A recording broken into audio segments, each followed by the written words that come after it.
علامة شراكة استراتيجية متعددة الأبعاد ومنفتحة على مختلف الفاعلين، وتتوفر على آليات جديدة وطموحة.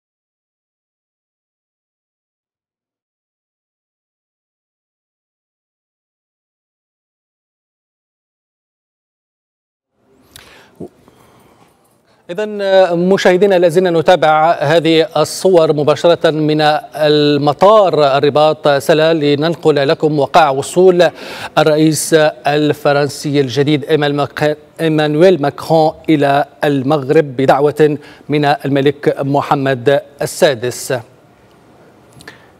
إذن هذه الصور مباشرة من مطار الرباط سلا، ووقع وصول الرئيس الفرنسي الذي يقوم بزيارة عمل وصداقة بدعوة كريمة من الملك محمد السادس وتدوم يومين.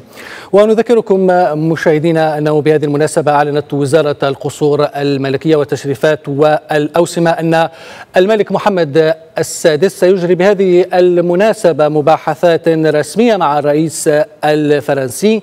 وذكر البلاغ أيضا أن هذه الزيارة تعكس عمق العلاقات التاريخية والثنائية المتجذرة والقائمة على شراكة راسخة وقوية بفضل الإرادة المشتركة لتوطيد الروابط المتعددة الأبعاد التي تجمع بين البلدين. إذن في هذه الأثناء يصل الرئيس الفرنسي إيمانويل ماكرون إلى المغرب في زيارة صداقة وعمل للمملكة.